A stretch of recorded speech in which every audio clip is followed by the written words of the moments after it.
Hey everyone, welcome back to Elevator Pitch. My name's Cody. I'm Tim. And Welcome. Come on aboard, old Rickety. Old Rickety. Old Rickety. It's gonna break down.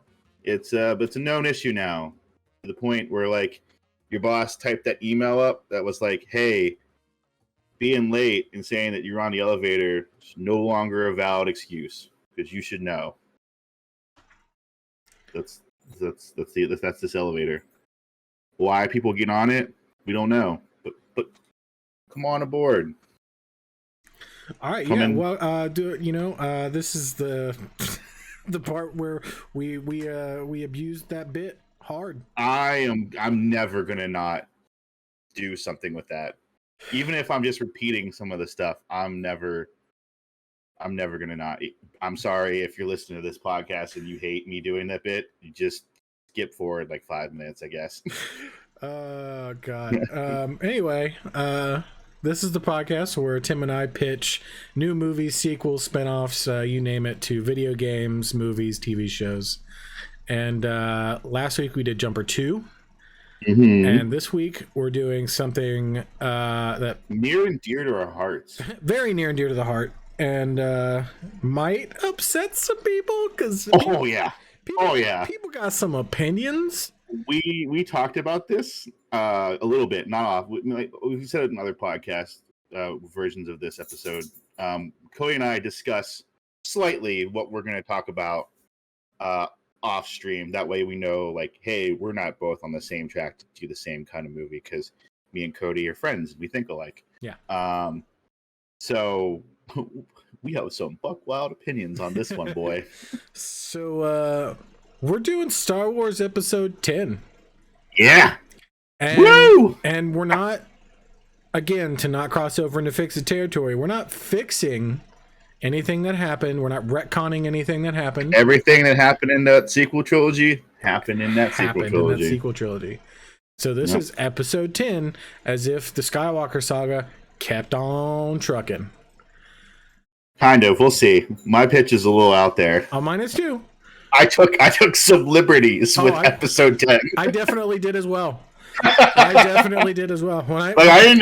didn't fix nothing, but I took a lot out. Same. So when I say I text him and I was like, bro, I went buck wild, and I did. I'm pretty sure I texted you back like, bro, the pitch that I had, yeah. it's not buck wild like in the sense of like, oh my god, I can't believe that Dominic Toretto showed up in space. Oh no, it's not like that. But I came close. I thought about it. One of these days, we're going to come to a pitch, and I'm not going to know what to do, and I'm going to just do the Fast Furious. Look, we're family. Believe me, this was one of those like. So Star Wars is near and dear to the heart, and so like me and Cody both watched it when we were children. I'm in the minority. I know I'm in the minority. I liked the sequel trilogy. Not because they were great movies. Yeah. Because they weren't. But because it was Star Wars, and give me Star Wars. Yeah. I recognize all the flaws, and there are aplenty. Just like a lot of people didn't like the Book of Boba Fett. I like Boba Fett. Boba Fett is my favorite character. I think the shows that Disney have done far outweigh the movies that Disney have done.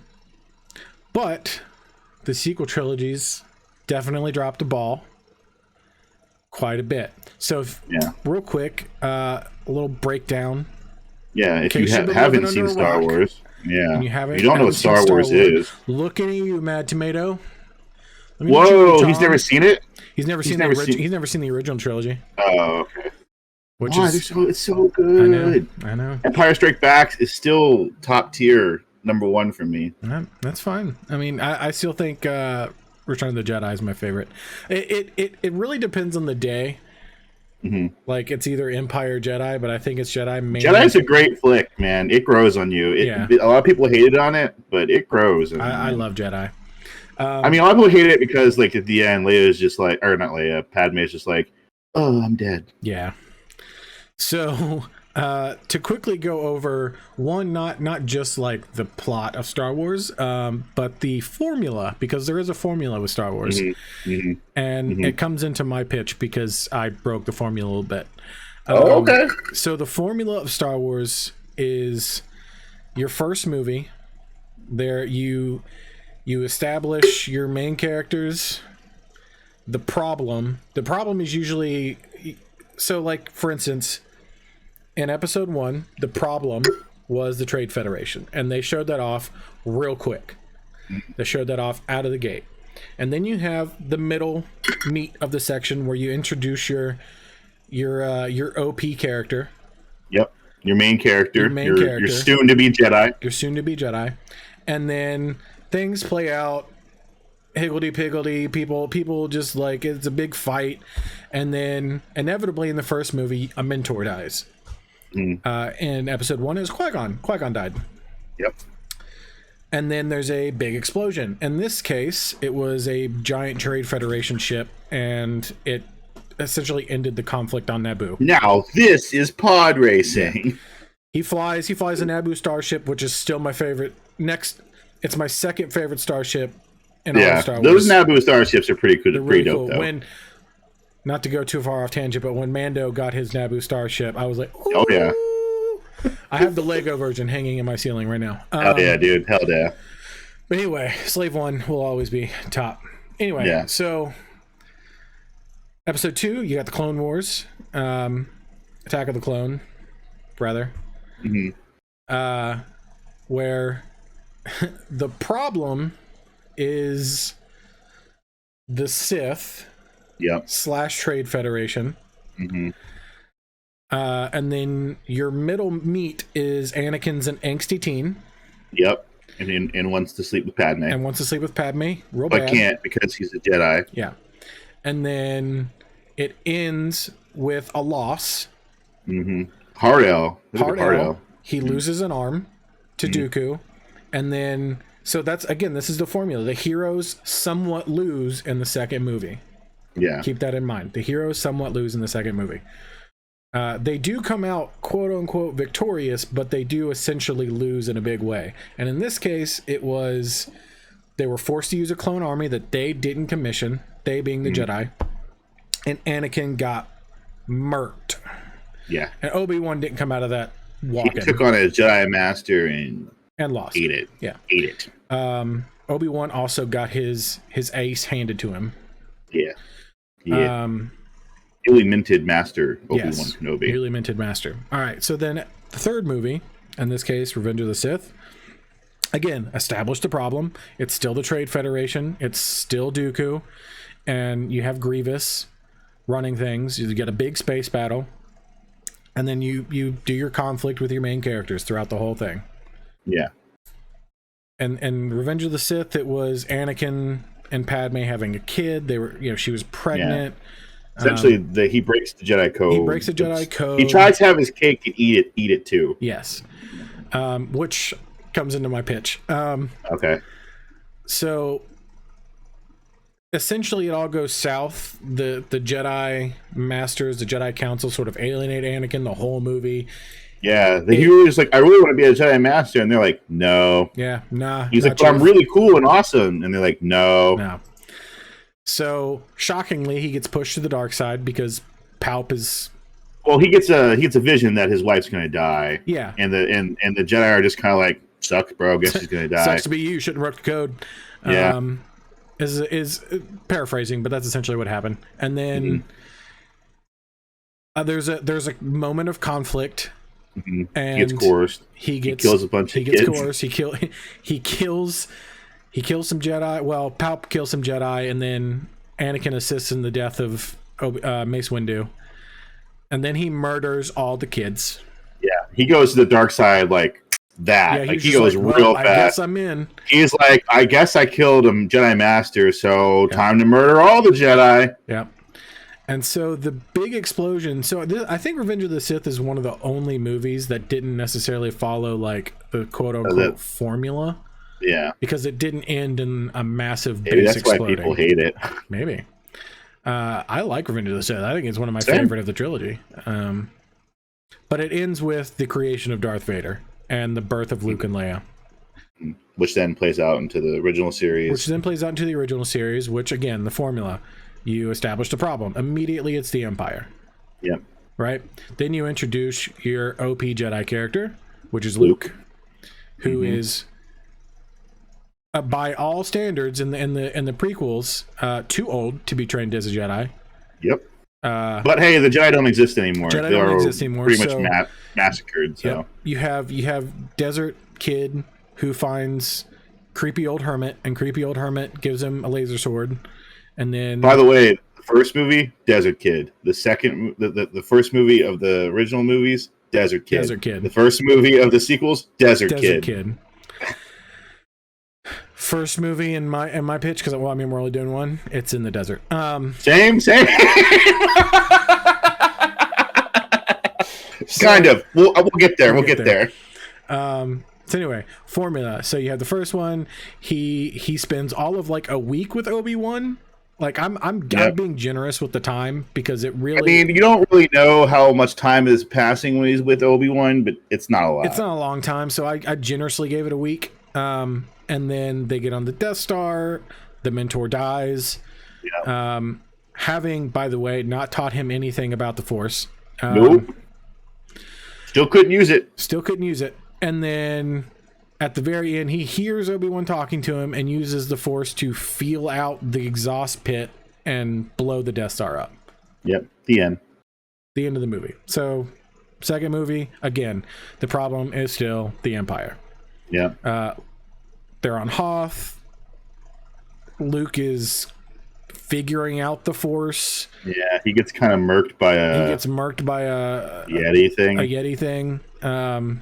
There's a name for it. I forget. He force pulls his lightsaber out of the snow, gets himself free, kills the Yeti guy. Told to go find Yoda. So he goes to Dagobah, does all the training. There's a big training montage.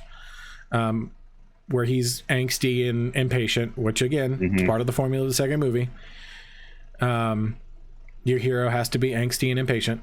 Oh yeah, so much angst. And then they lose in the second movie.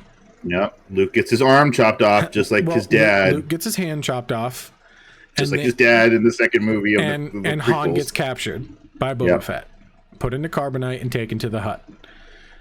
So they lost, but they win because they regroup with a massive rebellion fleet.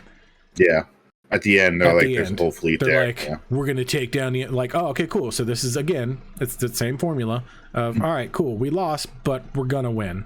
This time, we're going to be deadly serious this time. This time, it's different. And then you get the Jedi, and suddenly Luke's just a Jedi Master. I don't know how. Don't know how it happened. They don't explain it. They kind of just say that he went back to Yoda, yeah, and then just was doing cool Jedi stuff. He figured out how to build a lightsaber on his own. Yep. There was a deleted scene where he is building his lightsaber, but they cut it out. Yep. And then Yoda just dies. Yoda's just like, well, guess I'll die now. And pieces. Finally, the Jedi. I think he says like, the Jedi are reborn. Yeah. Bye. And this is all oversimplification of the whole story, by the way. Yeah. By the way, we are totally like just in a nutshell. Yeah. They rescue Han. They don't kill Boba Fett. They knock him into the Sarlacc pit. They kill Jabba the Hutt. In the book of Boba Fett, he gets out. You know. They kill Jabba the Hutt. They go to Endor. You get all the speeder bike stuff. Again, it's like a big like battle, and then it ends in the explosion of a giant base. Yep. And that's the end.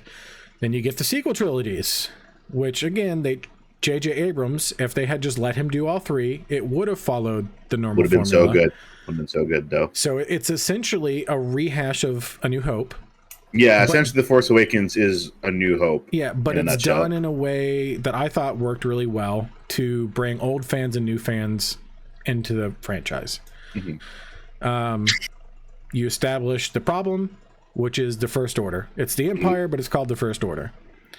You introduce your character, which is Desert Kid, destined to be a Jedi. And then your secondary heroes, which is Poe and then Finn. Yeah. They're the Han and Chewie. Well, they're Sort sort of. And then you actually introduce Han and Chewie. Yeah, I guess because Han and Chewie are in it. Because then they come back. And it's literally the same plot line, essentially. There's a base. They get plans to blow up the base, which, by the way, for any lore fans out there, Starkiller Base, if you've played Jedi Fallen Order, there's a planet you go to in that game to get your lightsaber kyber crystals, where you can finally change the color of your saber and like officially build your saber like it's tradition of the Jedi. Become like a real Jedi kind of thing. Yeah, if you look carefully at that planet, it looks surprisingly similar to a certain Starkiller Base, and that's because it is canon to the universe that they use that planet to create Starkiller Base.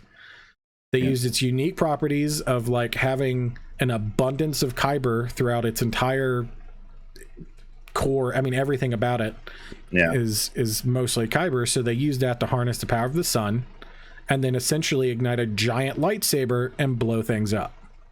So cool. And it's really cool. It was a cool concept. I was like, so look, cool. As far as things go, like, this is clever.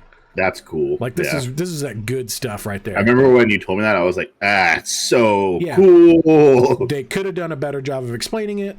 Yeah. But they didn't. They didn't explain it well in the movie. No. In the game, you get way more information. You're just like, why didn't they say this in the movie? Yeah.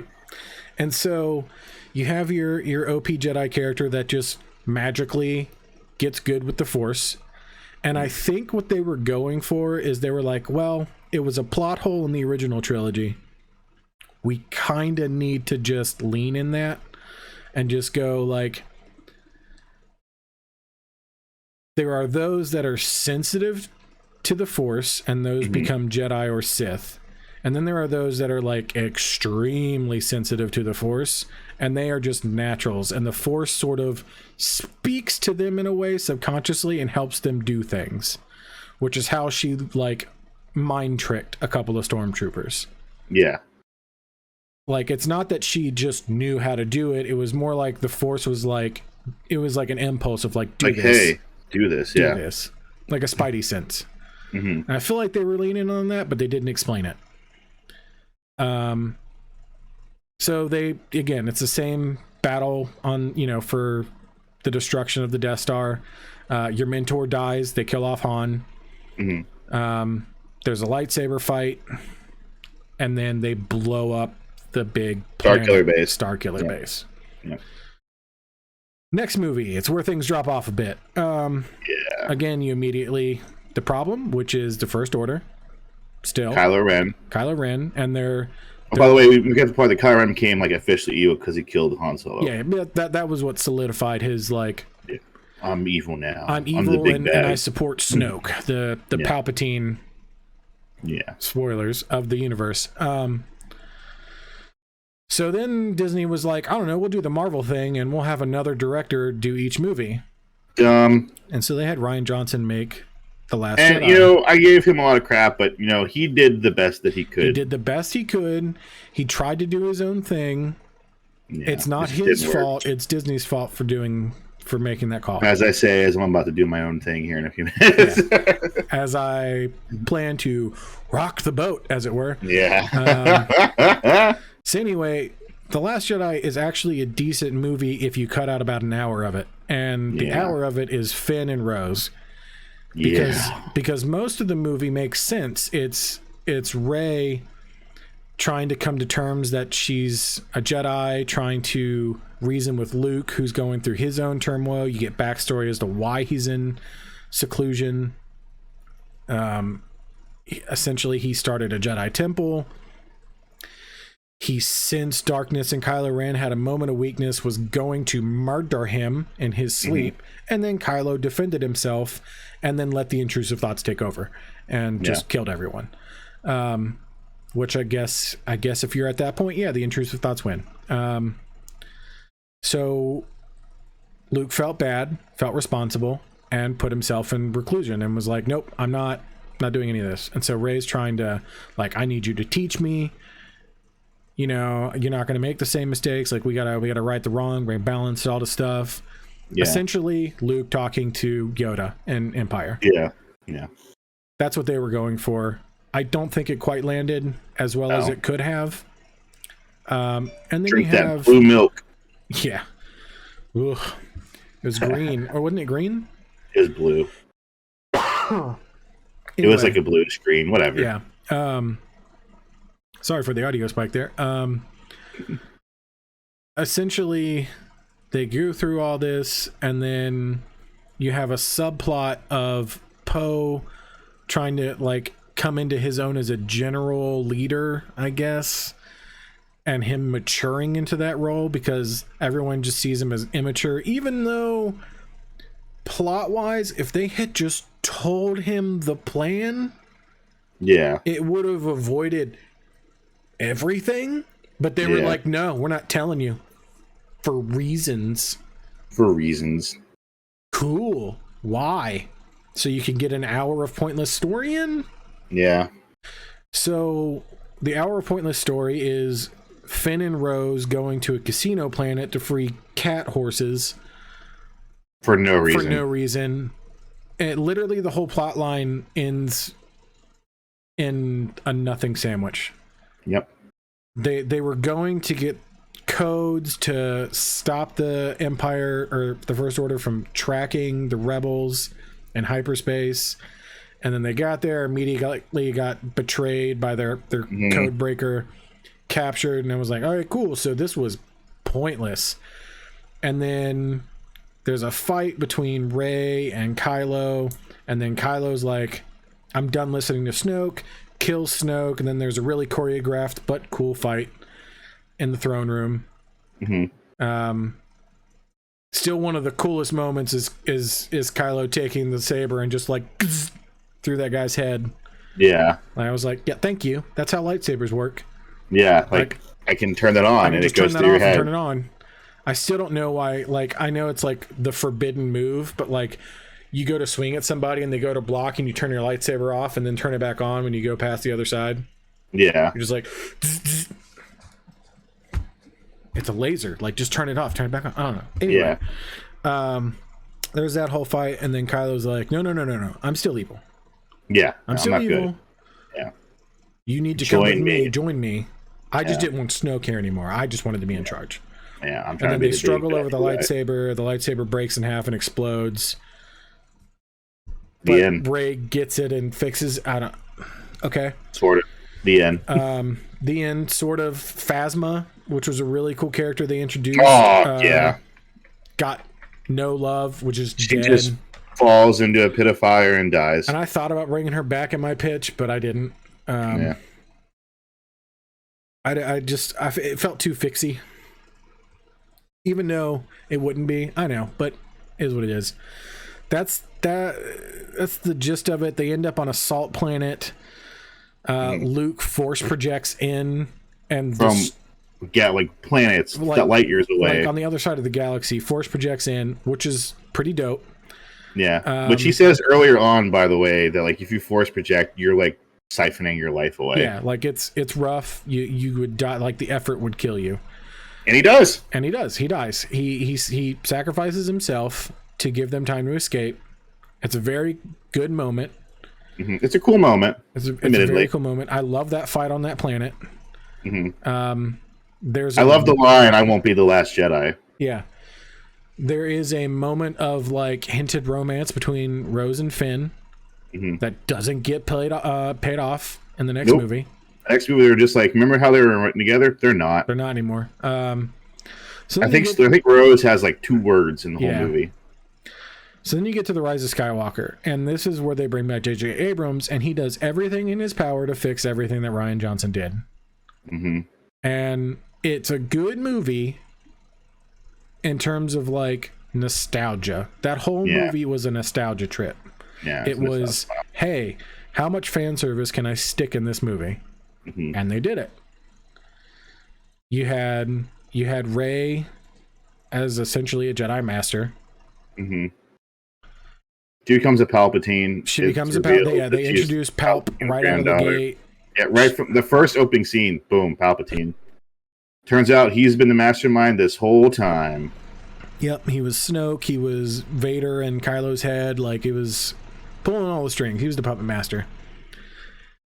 there's a bunch of fights. It's a lot of like I said, fan service. They, for whatever reason, somehow a large chunk of the Death Star survived a nuclear space blast. I don't know how that was all intact, but the whole throne room was just there. Complicated Jedi space stuff.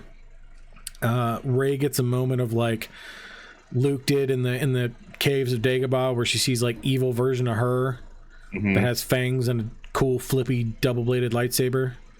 Kind of like the Sisterhood or the Order, whatever. It has like the circular saber. Except it was like folded, and then I don't know. It was weird. It was cool.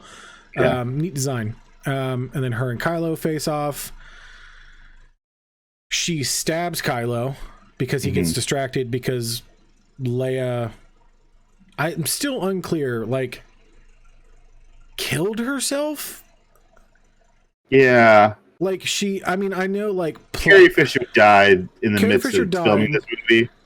Yeah. So they only had certain scenes with her left. And they did a really interesting... So they tried. Like, it was like an interesting moment of, like, she laid down and then, like, reached out with the Force to, like, get to Kylo, a.k.a. Ben, and the effort killed her, but she did it knowingly. Like, I don't know. It was very... It's kind of like a sacrifice play. They had to do something. They had to do something. So they did that, and then he gets stabbed. Rey pulls a move that nobody's seen in Star Wars and Force heals him. And then she leaves. Kylo has a moment with Han Ghost. Yeah. He gets rid of the janky lightsaber. Yeah. And then he sheds off Kylo Ren. He sheds off Kylo Ren. He does the whole like Jon Snow thing when he dies and comes back and it's like, my watch is over now. Yep. He becomes Ben Solo again. And he goes after Rey into Exegol, and then there's like a really cool fight sequence between him and like the Knights of Ren. You have the remnants of the rebellion trying to fight the Final Order. Yeah. Final Order. Yeah, they're all red stormtroopers. They're neat designs. Yeah. And then, Palp's like, I never wanted you dead. I just wanted you to become Empress Palpatine. And she's like, nope. And then she does like the whole like puts the lightsaber behind her back and then comes back like, haha, sleight of hand. Yeah. And then Kylo's like, yeah, that's right. We got a connection, even though Rian Johnson tried to make it sound like Snoke put that connection there and it wasn't real. And then it's some kind of weird like force polarization thing. So anyway, that all happens. There's a big fight. Every ship ever been in Star Wars shows up, including the ship from Rebels. And we legitimately, like, if it was there, it was there. Yeah. There's a big space fight. Everything blows up. They win. Yeah. Rey dies. Yep. After killing Palp. Ben runs up. Force heals her. I guess gives his life to her. They kiss. And then die. And then he dies. He dies. She lives. Yeah. And then it ends with her going back to Tatooine. Burying Luke Skywalker. Burying Luke and Leia's lightsabers on, I guess, Tatooine, I think. The Owen property. I think the implied thing was it's right back from where Luke started. Yeah, I'm pretty sure it's that same farm. Yeah. And then there's a random hobo woman that's like, who are you? And she's like, I'm Rey. Rey Skywalker. And you're like, that's identity theft. Boom, credits. And then boom, credits. Yeah. And so here we are. We're going to pitch episode 10 as if all that happened. We're not changing nothing. Can't retcon anything. Nope. What happened. Yep. And Tim, I think you said you were going first. I am. So, Disney. Here we go. All right. So, I'm not retconning anything, but I'm time jumping. So, essentially, I'm retconning everything. But not really. I told you I was time jumping, right? Yeah. Okay. All that stuff happened. So, I would like to introduce you to Star Wars Episode 10, Reign of the Jedi. Okay. So, it takes place 500 years after the events of Rise of Skywalker. God, I time jumped. You Time jumped. Okay, but hear me out. There's a reason for this. I needed time to establish the Jedi. So through the opening credits, like the scrolling thing that always happens, and general dialogue between the characters at the beginning, we learn a couple key important things. One, it's been 500 years since Rey became Rey Skywalker and took the mantle on as the Jedi Master. Rey has reestablished the Jedi Order from the depths of nothing. She's taken on Force sensitive people. You can say Finn became a Jedi if you want, because everybody wanted Finn to be a Jedi. So maybe that's her first pupil or whatever. But she trains a whole bunch of other Jedi who go out and train other Jedi, and you know how a pyramid works. So she reestablished the Jedi Order.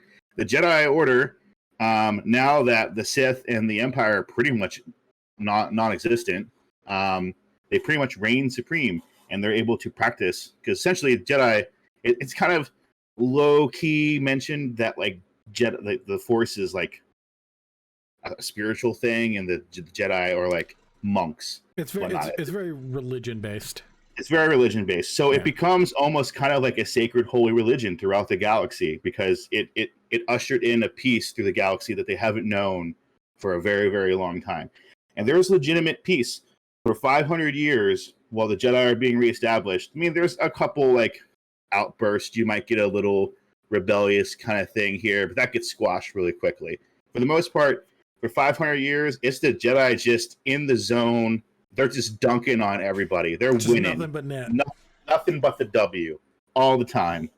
And because that, Rey built a temple. Rey built the first Jedi temple. She built it on Tatooine, where the Owens farm was. And through Jedi magic and space sci-fi technology, they have terraformed Tatooine to where like it's mostly still desert, but like there's water now and people can live there, and it's not just like this podunk planet in the outer rims of the galaxy. Like it has establishment now. It's considered a holy planet because that's where the Jedi main temple is. Even though they built temples on other planets, the main one that Rey built, boom, Tatooine. We're going for it. Why the hell not? So they built it on Tatooine on the Owens farm.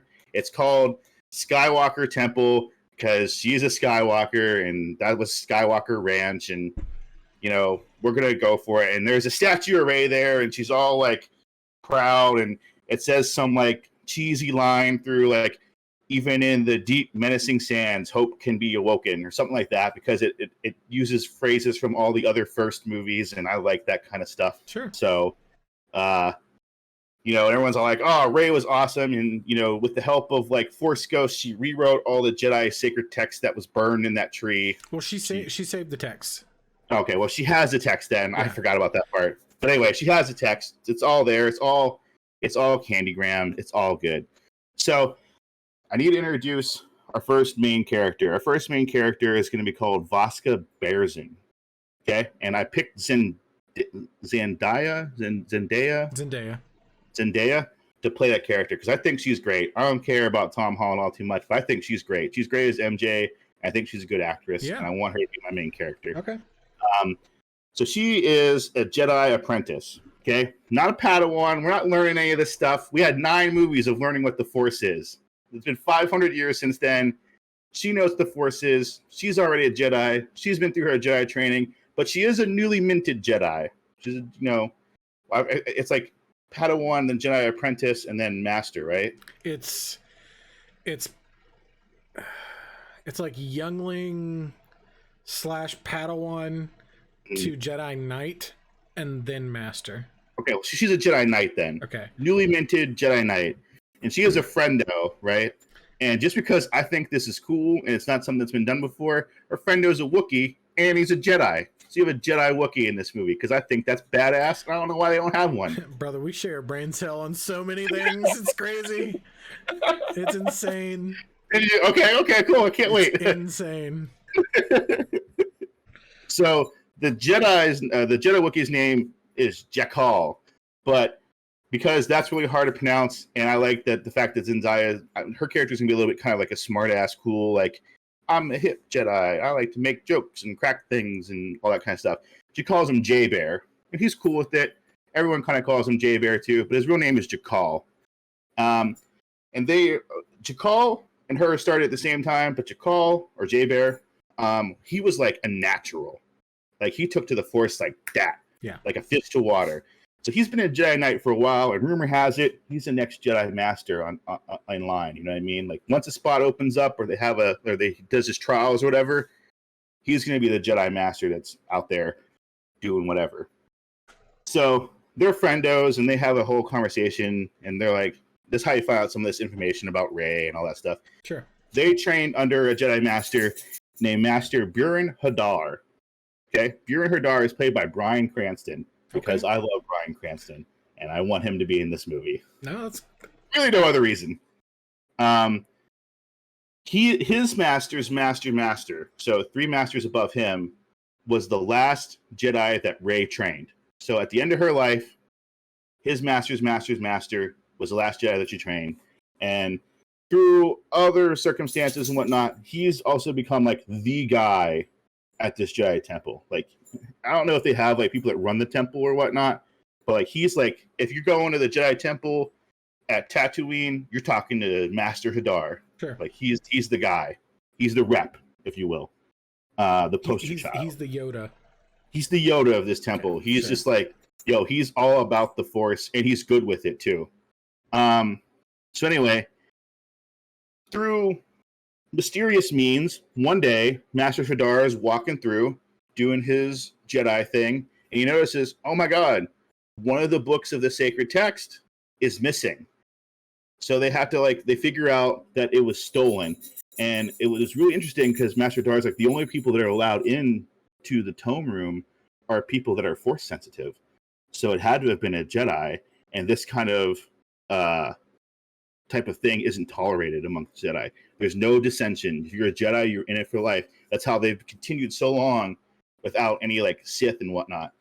So they go to their spaceport and they're trying to find clues and whatnot. And there's a whole scene of them finding clues, and then Vasca and J Bear being knuckleheads together, and him being like, J Bear, you better be good because you're next to be the Jedi Master. You can't be knocking around with this person anymore.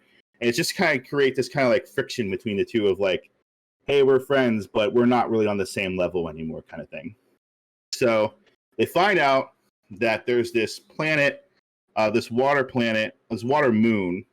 It's this water moon of, where did I write it down?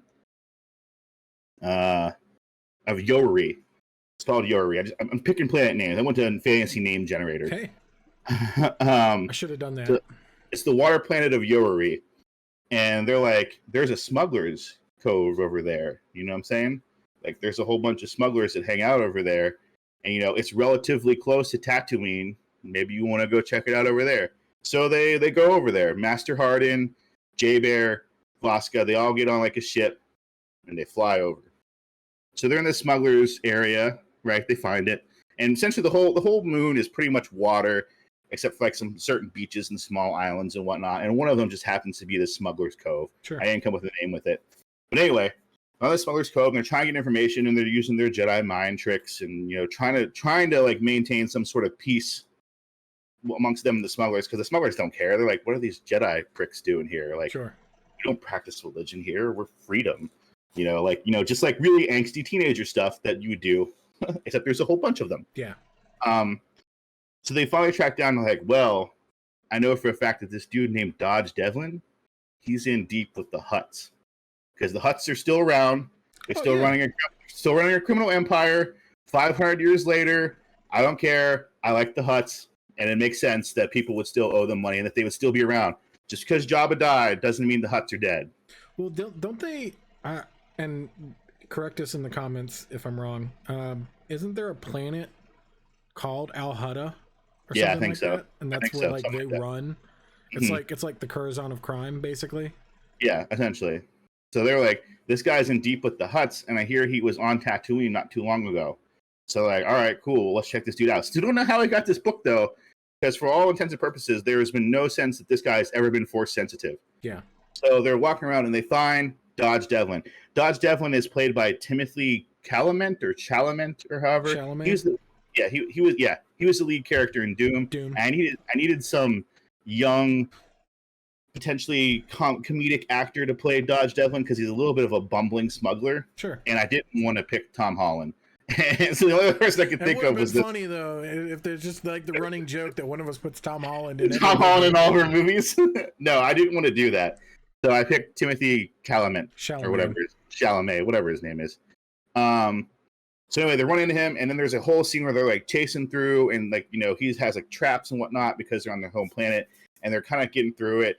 And then Master Harden's like, screw this, and he starts pulling out his. By the way, the whole entire time, it's important I mention this. The whole entire time they're going through the area, Master Harden has some hard opinions on the smugglers. He's like, this isn't what the Jedi Order did in order to test this kind of stuff. You know what I mean? Like, this isn't what Rey wanted when she established the Order. This is the type of villainy that the Jedi Order is supposed to be putting out of their misery. Is this kind of stuff right here? Like these degenerates. Like he thinks totally poor of them. And they're kind of like, wow, that's really weird that you're kind of talking like that. But okay, whatever, cool. Anyway, so they're riding to Dodge Devlin, and they're doing this whole scene. And then Master Harden takes out his lightsaber, and that freaks out everybody. So now they're like, he's like dodging blaster bolts and whatnot with his lightsaber, and they're still trying to chase this man down. And it gets to a point where like Vlaska has him cornered, and he trips him up using the Force, and she even does like the book flies out, right? And she does like the all too easy line, right? And then she goes to grab for the book with the Force. It comes midair and it stops. And then she's like, what? And then she's trying to pull it, but the book won't come any closer to her. Like she's doing like the real kind of face. Like she's doing the real struggle. Like even tries at one point to use both hands. And then the book eventually flies away from her and then gets caught by Grogu, who, since he is the same race as Yoda, would be alive. He's probably in his like equivalent of like his 50s. Yep. So because Yoda was like 1,000 years old when he died. Yeah. So he's like in his 50s. Gets caught by Grogu. Now take this into consideration. I don't know what they're gonna do with Mando season 3. Sure. I don't know what they're gonna do with Grogu going forward. This is just. I wanted this. Sure. I wanted a character, and the only person that I could think would still be alive 500 years later would be Grogu, sure. Because of his age life. Yeah. So he catches the book, and then he's like, haha. And by the way, he doesn't speak like Yoda. Maybe he does. We haven't heard Grogu speak yet. Maybe he does. Maybe he doesn't. In my version, he doesn't. He just talks normally. Why? Because he was raised by Mando. Yeah. And all the Mandalorians. He spent a lot of time with them. And you could get into his backstory if you want in later movies, but we don't really touch too much base in it. He's just in this movie for the nostalgia pop. Yeah. So he grabs the book, and Grogu, you find out later that he went and trained with Rey, but he doesn't really feel like he obviously he's very Force sensitive, as you can tell from he was trained by Yoda and other Jedi. Yeah. So pre-clones, so he's like, listen, I know I'm Force sensitive. He went to train with Rey, but he was just like, listen, no offense, if this is what you people want to do, that's fine. It's not really for me. So he kind of like just scoots away and kind of just becomes almost like a Han Solo, but like if Han Solo had Force powers and whatnot. Sure. Like he's hanging out with Dodge Devlin. They're getting all kind of hijinks. He set up this whole. It turns out he runs Smuggler's Cove. Like he's the guy that runs Smuggler's Cove.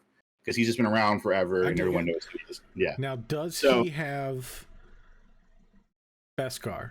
That's my question. Like, does he have something that's like Mando related? Of course he does. He does. He has to. He has like a little thing here with the symbol of their like tribe or whatever. That's just the two of them. Like he has like a relic of Mando. Okay. Like even though Mando has been long dead at this point. Yeah. He's still obviously like. That's pretty much like his father. I'm assuming Mando's dead by the time the sequel trilogy happens. Yeah, sure, probably. Anyway, so he's like, haha, and then there's he's like, let's get out of here, Dodge, and then they get into their ship, which can be the ship that Mando had if they want. I don't really care. It's just a ship. For all intents and purposes, he gets in his ship, and they like we're out of here. Yeah. Suck it, nerds. For anyone listening, he gave everybody the bird. Yeah, suck it, nerds, and they just bounce out of there. So then Harden's like, we got to go after them. So he gets in one ship because there's a single ship. He hops in there and it's like, you two get in that one, and then they chase after them. And there's a space battle, and they're shooting at each other and whatnot, kind of like in like they did with the Millennium Falcon, where like Sure. like Devlin's trying to shoot them while like Grogu's like using the Force to like navigate like perfectly around them and doing all kind of loopy loops and like just like ha ha ha ha ha. I just want Grogu to be kind of like a dick. Yeah. Like he was just like, you know what? I don't want to be a Jedi. I want to live free like Mando did. I'm going to do what I want to do. Yeah. So, anyway, they get kind of separated from Master Hadar. Sorry, not Harden. Master Hadar, and essentially like both they kind of like hyperspace around a little bit, and they like kind of like crash and like almost like shoot each other down simultaneously to where like they both kind of have to like do evasive maneuvers and land on the nearest planet. And it's this unknown planet that they all their star charts and whatnot, they have no idea what this planet is. They have no idea where they are, but they have to kind of go and land and try to find some sort of like help to repair their ships and whatnot. Sure. Some sort of village, something out there, something. We don't know what, but there's something out there. So you said Bryan Cranston is Master Hadar, right? Yeah. So is what's his face that played Jesse Pinkman as Padawan? Because I kind of do that. I'm a Jedi, bitch. Like I'm a Jedi, bitch. Yeah, of course, bitch. Yeah. Okay. Those are the deleted scenes. Those could be the deleted scenes. Darn. So anyway, they land on this planet, and because just like the idea of like they're having this intense battle, and then they're both just kind of stuck on this planet. Like, well, I guess we kind of have to help each other try to get off this here planet because now we're stuck. So anyway, they're going through like it's this red planet, by the way. It kind of looks like Mars almost. It's just red everywhere, and it's like deserty because it's Star Wars. Why not be in the deserts? desert? Yeah, deserts, obviously. Duh. I don't know why Lucas and Disney just love them some deserts, but yeah, deserts. Yeah. So they're walking through and they're having arguments and whatnot, and they're kind of like semi still fighting each other, but like also like just at one point like they get to the point where they're just hot. And they're walking through, and they're like, "You suck. Yeah. No, you suck. No, you suck." And then Grogu's like, "Hold on, I sense something, and I don't know what this is." And then Voska's like, "Yeah, me too." And then the other Wookiees makes a Wookiee noise because Wookiees they don't speak; they just make dog noises. And then this like, I mean, they speak, but like you don't ever like hear what they're saying. Like there's no like there's no like and then like there's like a subtitle like in Solo there was. Really? Yeah. Okay, I forgot about that. Yeah. But in the numbered Star Wars movie, they never do that. They don't. Somebody always speaks for the Wookiees. Yes. There's never any subtitles. They could have done it. They just choose not to. Yeah. So anyway, this group of like red aliens with like weird looking horns show up, and they get in like this real battle, and like they turn into like hey, they're able to like block our Force stuff with their weapons and whatnot. Like they look like primitive weapons, but they're able to like stop our lightsabers and whatnot. Like we actually have to like try fighting them. Like it's not like we're just slam dunking on them with our Force powers and whatnot. Like this is kind of challenging.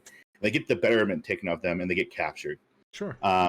So then they go to this prison, and essentially, they're all like, I don't know how we're gonna get out of here. All their Force powers and whatever they're trying to do, it's not working on these locks. They can't open them. So Dodge Devlin's like, well, we can just try picking the lock. So then he's just like, does the whatever and picks the lock, and was like, see, look, it's really easy. You don't have to use the Force for everything because you rely on it too much. Because honestly, they do. I mean, they do. Yeah.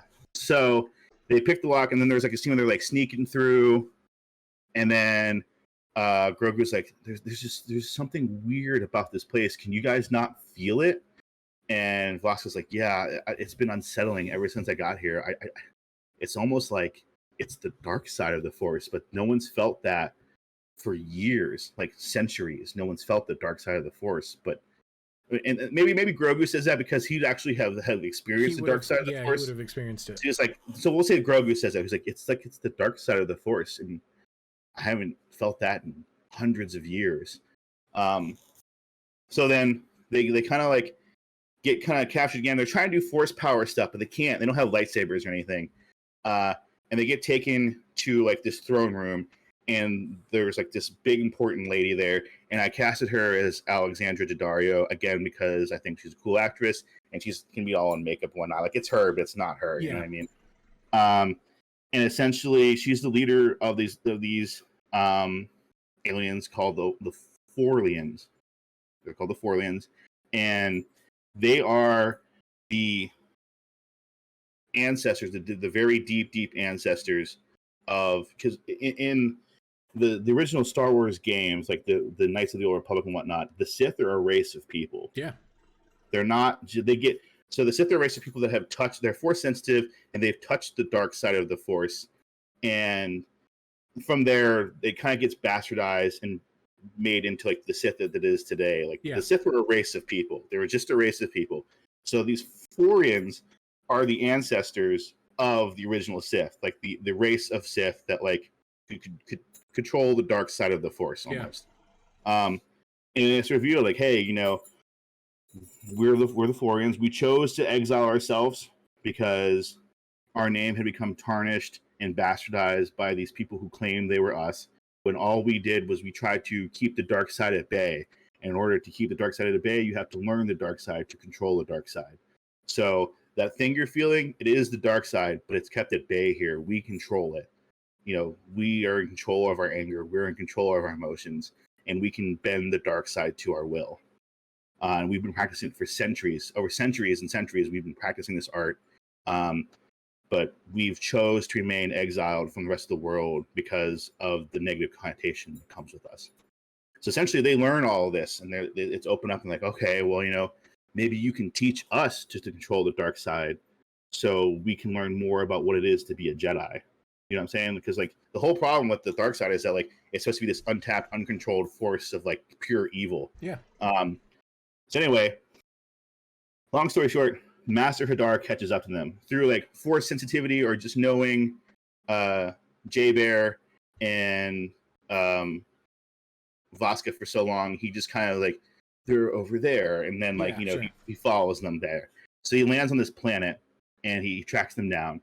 He's like, and like the character that Alexander Daddario plays, like, we found your mentor here, roaming around our planet. And there's a slight reunion, and they have this whole moment where like, okay, yeah, we're definitely gonna like talk and trade. And Voska's like, I think you should become, one with society again. Like you should bring yourself out there, become, join the galaxy. And Grogu's like, yeah, I spent a long time of my life feeling different because I was Force sensitive and being hunted and tracked and almost killed multiple times, to the point where I tried to even suppress the Force within me to try to like hide myself. So, he's having like this moment of enlightenment as he's looking at these people. So Master Hadar pulls J-Bear and Voska aside, and he's like, this is an abomination. These people can't exist. We have to eliminate them. We have to get rid of them, or we're inviting the dark side to come back and undo everything that Master Rey and all the other masters after her taught and preached. Peace, all that stuff. In order to preserve peace, all these people have to die, essentially. He's like, we got to go full commando, execute Order 66. We got to get rid of all these people. Sure. And Voska's like, I can't do that. That goes against Jedi teachings, though. That you're not supposed to just kill mercilessly. He's like, sometimes in order to get rid of the cancer, you have to cut it out.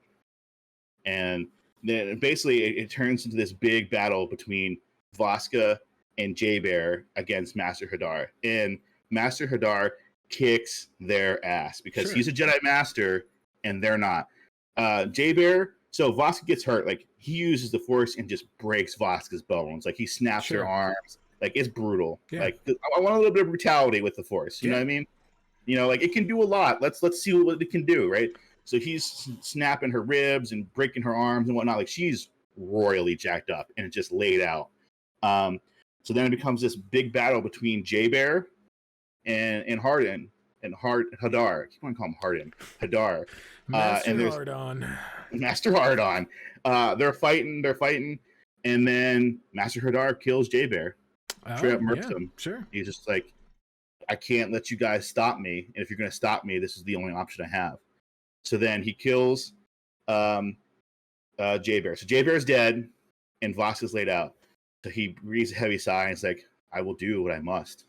And then he turns around, and who's standing there? Grogu. He's like, I can't let you do this.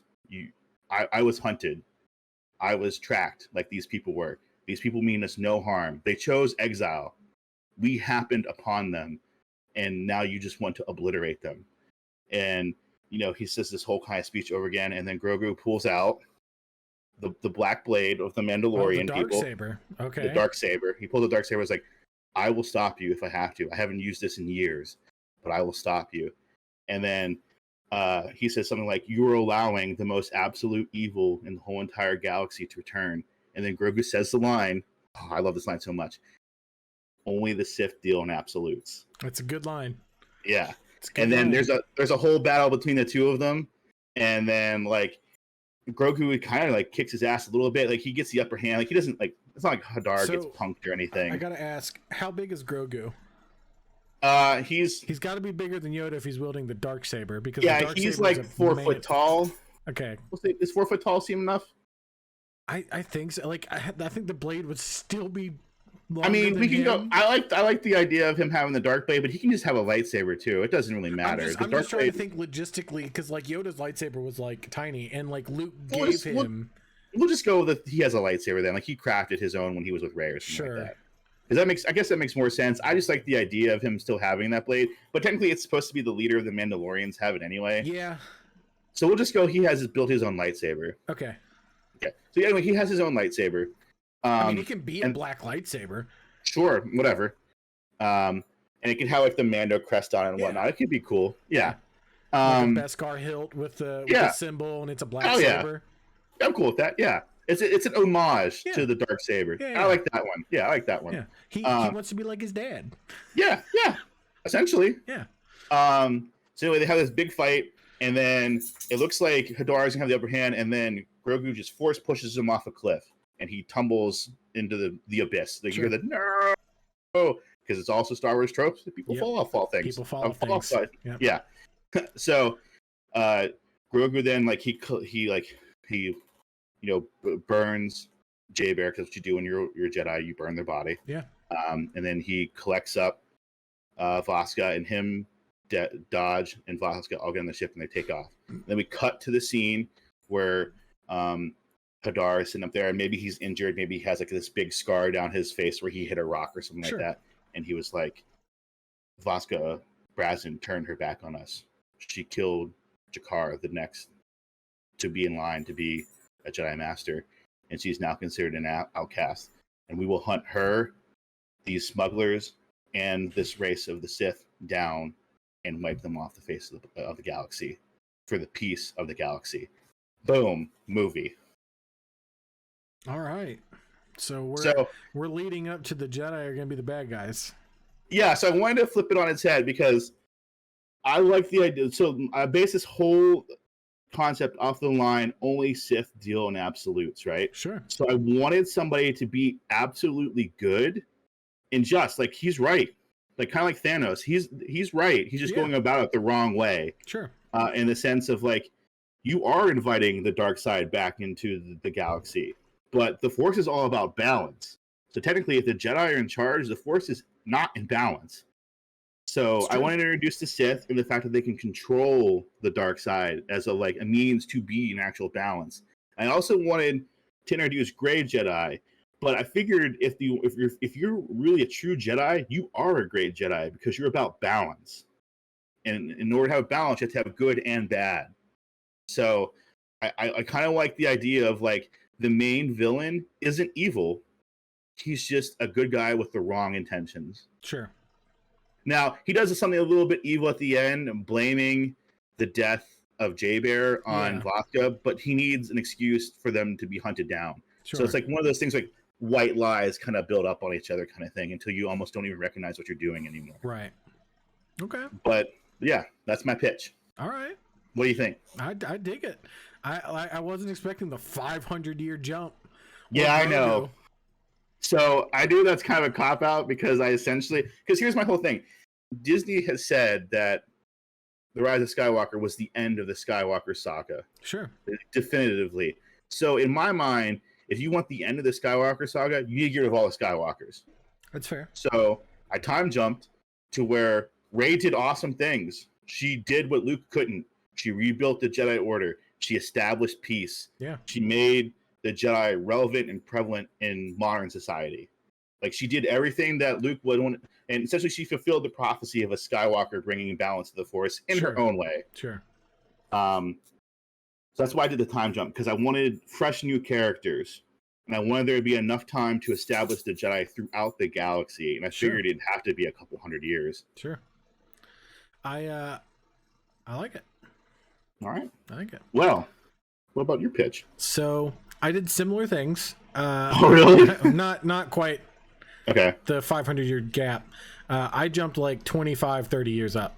Okay. I agree that the end of the Rise of Skywalker was the end of the Skywalker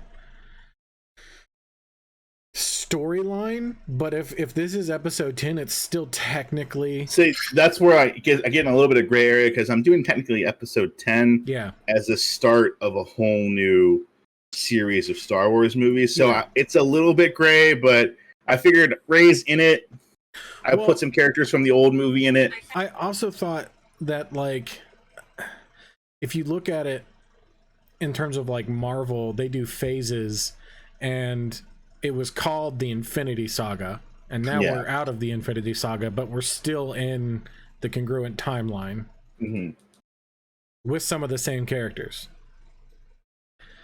So that's kind of the direction I was heading. I was like, we'll kind of pull from Marvel, and like, we had the Skywalker saga. Now we're gonna have like the Sith saga, or something like that. And so my episode 10, I still haven't decided on a name yet. Okay. And I need your help. So and we can come back to it at the end of my pitch, but I'm torn between Star Wars Episode 10, The Balance. Star Wars Episode 10, The Sith Resurgence, or the... So it's funny that you mentioned that, because I literally almost put The Resurgence of the Sith as my title for episode 10. I'm not even joking. Nice. And then I was like, I don't want to give away that the Florians are the Sith in the title, so I changed it. Well, so the Sith are a big part of mine, okay? A big part. And this is... It's just funny that you said that, because I was literally had that as my title. And I think like it's either the Sith Resurgence or the Sith Rebirth. And I kind of like Resurgence more. So we're gonna tentatively... Resurgence is more of like a Star Wars title-y kind of thing. That's kind of like Resurgence of the Sith. So that's where my episode 10 is gonna be labeled. All right, so here we go. The crawl. All right. So again, I didn't write out like the full crawl. There's a lot of generalizations here, and I'm gonna tangent off and explain things that would probably get explained on screen. So in the 2 or so decades that have passed since the fall of the First and Final Order, there's been a modicum of peace. Like if you really think about it, like blowing up the Death Star didn't take out the Empire. Because the Empire was not localized on one station. I'm sure a bunch of them were on there, but they weren't all there. So taking out the First Order on Exegol didn't do anything to thin the number of First Order that was still in the galaxy. It just didn't. They like the First Order was not limited to a handful of ships that they took out, and that little that's not how things work. There's still some of them out there. Their leader's gone, but it is what it is. So Rey starts a new Jedi Order with the aid of the New Republic and the new Senate. They fund it, and it's built on Tatooine. Right on Skywalker Ranch. Hell yeah. It's too good of a place, you know what I mean? Like it made sense to me of like they built it there because one, it's a way to protect Luke and Leia's lightsabers. As just like they built it right on it. They built it right on it. So they're still buried, but it's like it's a relic. It's hidden, but it's underneath the temple. Like people might know that it's buried there, but they don't know where. They know it's underneath the temple somewhere. But there is no direct access. Like it's in the ground. So they built it there. Again, they did some terraforming and force magic, and growth has happened around the temple. Hell yeah. There is now moisture in the air. You don't necessarily need like moisture farms on Tatooine. There still are some in some of the other sides of the planet. It rains occasionally over there. Now it rains, yes. Yeah. We have a more normalized climate on Tatooine now. Suck it, George Lucas. So Rey starts a new Jedi Order and changes some of the old dogmatic ways of the Jedi, because that is Palpatine's wording in Revenge of the Sith, which is the Jedi are very dogmatic in their way of thinking. And I don't think he's wrong. Yeah. They're very religiously zealoty, and I think Rey, the way they built that character, the way I saw that character built, she carries a blaster through all 3 movies. She does. And she did not get trained by the religious text. An actual like Jedi. So she has the texts, but she built the New Order around her way of doing things, like her interpretation of those texts, and how to logically bring this outdated dogmatic view of Jedi into the modern world. It's like old churches with like the organs versus churches with rock bands. Yes, exactly. This is like Elevation Church. So it's definitely a more logical / gray Jedi way of thinking. Meaning relationships are not shunned. I mean, it makes sense. You want to repopulate and have force sensitive babies. It's the easiest way to do it. Yep. So relationships and attachments are allowed. They're monitored because you kind of have to. Yeah. But monitored. When I say monitored, it like, and I don't know, we might cover that in another movie, but like it might be a comedic moment. Sure. But it's sort of like people watching them like. No, like if you're dating someone in like your company, like depending on the company, you have to fill out like a consent form. Okay, yeah. So it's kind of like that. It's kind of like you have to file it with HR. You have to file it with HR. You got to disclose your relationship. So that's the way it's monitored. There's a new Jedi Council.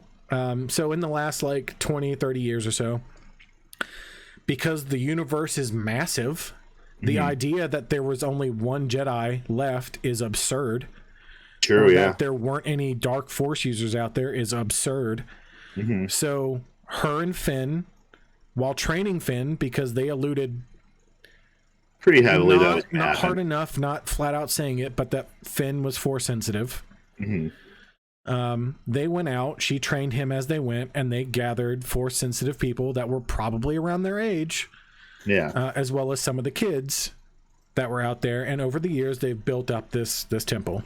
Okay, there was the new Jedi Council that was formed. Finn is a Jedi Master.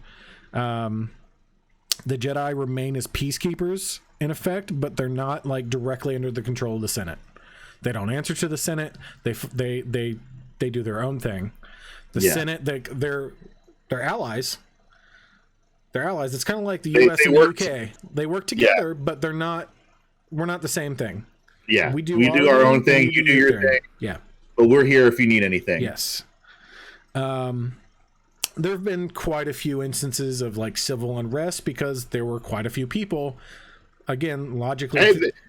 Logically speaking, there were people, like everyday people, that thought the First Order was okay. Thought the First Order and the Empire were great because it didn't affect them in a negative way. So there are plenty of people that think that the rebellion are rebels, and it was horrible, like legitimately, and they overthrew the government. Exactly. So there's a lot of that, and so there's civil unrest. There's been conflicts over the years. Many people prefer the Empire rule because it benefited them. Straight up. There's also groups of First Order that are still out there, but they're more like militia now. Like insurgent groups? Yeah. They're not so much a well-organized corporation anymore. They kind of like crack and scattered everywhere, right? They cracked and scattered because they didn't have a leadership structure anymore. There were generals because, again, it's maddening to think that all of their generals were at Exegol. On one base? Because that's not how that works. Yeah. All of those troops were Final Order, not First Order. Yeah. We killed the Final Order. The First Order is still out there just with no upper management. So they did their own thing. Yeah. And they disbanded or formed little militia groups. Okay. So again, in the title crawl, I want there to be some alludance that like amongst this chaos of like just pocketed resistance from First Order and Empire, sympathizers and stuff like that. There have been occurrences of like strange deaths and like whole like communities just dying in really bizarre instances. Okay. With like, but like being discovered well after the fact. Like there was never like anyone that like reached out like, hey, my neighbor's dead. Like it was just like a whole town was just wiped out, and then it wasn't until someone like drove through that they were like, oh shit. So there's been some of that going on. Yeah. The new Jedi Council, I'll just go ahead and establish it. All right. So yeah. Rey, again, because we've jumped 20, 30 years, I thought I could get away with recasting. Yeah. Is Kate Beckinsale. Okay. That seems fair. Finn is Jamie Foxx. That seems like a logical evolution for both of them. Yep. Poe is still Oscar Isaac. Because okay. We still keep him around though. Look, Oscar Isaac actually looks older in real life than he did in those movies. Like they younged him down. Okay. And so I feel like if they just don't, he fits the part. Okay, yeah. Like he was already older than Rey and Finn. True. So whatever. He's still Poe. They just maybe age him up a little bit. Sure, yeah. And is Poe a Jedi now? Huh? Is Poe a Jedi? No. He's on the council. He's not on the council.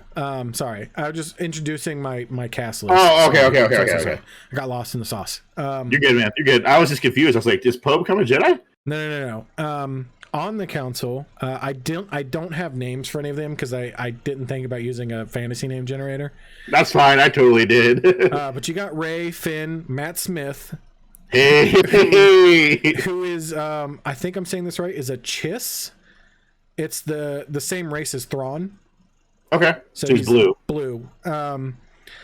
Natalie Emmanuel is a Twi'lek. So Natalie Emmanuel. Who's Natalie Emmanuel? She is she's Ramsey in Fast movies.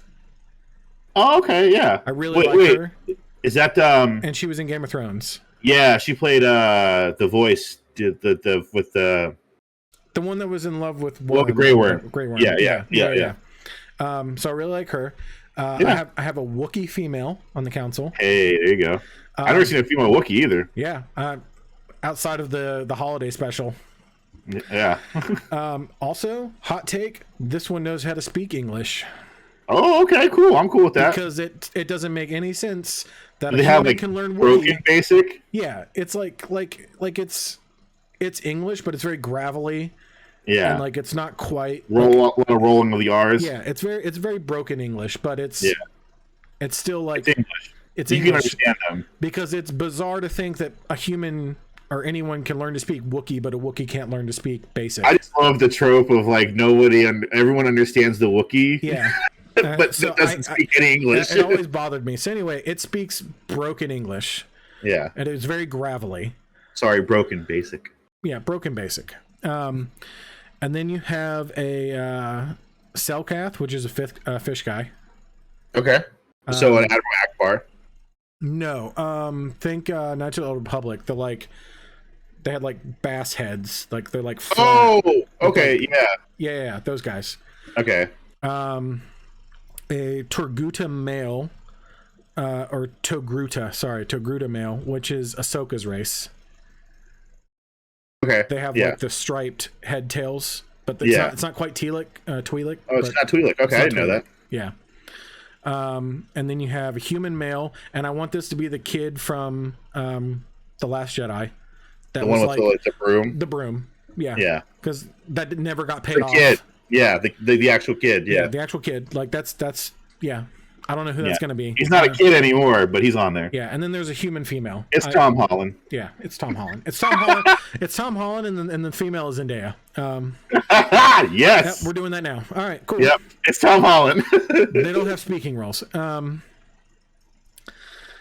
All right, so the movie starts in a warehouse. All right, so after the credits, you get the pan down in space to the planet or whatever. To the planet. Yeah. And then it's really dark, and there's a warehouse, and there's two Jedi in there. They're both it's a male and a female, just human. Yeah.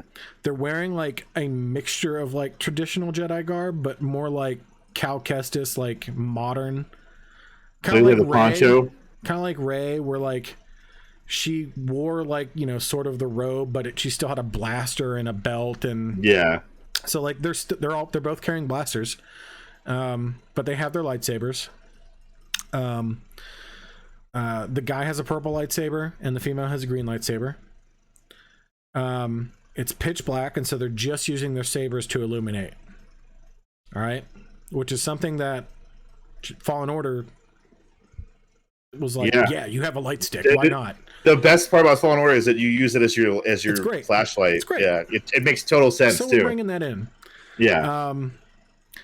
I'm surprised you didn't put Cal Kestis on the Jedi Order. Sorry. I don't know. I think he'd be dead. You think so? Look, the timeline's really muddy. Because it's after Episode 6. It's after, he'd be but old. it's before the original trilogy. It is? Yeah. Okay, I thought it was after Episode 6. No, because it's old stormtroopers in that game. Okay. It's Imperial stormtroopers. Like you fight Vader in that game. Yeah, you do. Okay, never mind. It's after the prequels, but before the OG. Okay, yeah, he'd be dead then. So I think he'd be dead. Or be real old. Real old. So anyway, they're investigating this area because it's a warehouse where like all the workers just disappeared. Yeah. And like there've been pockets of like towns that have just been emptying throughout this area, so they're investigating. Yeah. So they're going around this warehouse. They're unable to use their comms. There's some kind of interference. And then you start hearing like spooky noises and whispers, like just like going all around them. And they're trying to figure out where it's coming from, and they can't. And it's just like, it's unnerving AF. Yeah. Yeah, I'm turning this into a horror moment. Are you really? This is going to be a dark movie, y'all. Okay, you're having some scary parts. Oh yeah, you're going spoopy. You're gonna lose it when you find out who my villains are. So you're gonna go spoopy. Okay. So they turn to look behind them to see, because they both sense something behind them. They both whip around. And they're holding their lightsabers. You know, kind of like we did when we took our pictures. So there's like a gap. There's like a gap between them. Yeah. And out of the shadow is a white mask right between their faces. Oh, okay. Yeah. And it's Darth Nihilus, y'all. You're bringing in Darth Nihilus? I'm bringing in Darth Nihilus. Shouldn't he be super dead? So the Old Republic games aren't canon anymore. Yeah. Yeah. So I'm gonna go, like I said, I went buck wild. So real talk, I thought about trying to like shoehorn Revan in there somewhere. Dude, it just didn't make sense. Revan was my first I really want to do Revan. Yeah, no, as soon as I pitched, I was like, there has to be a way I can put Revan in here. So because Revan's my favorite Sith Lord. Without a doubt. Yeah. But Knights of the Republic, Knights of the Republic 2 are not canon anymore. I know. They're EU. Yeah. So like they're you can use that character. I'm using those characters. I'm changing them a little bit. Okay. I'm still keeping to their backstories, but like I'm still changing them a little bit to fit this world. Okay, sure. Yeah.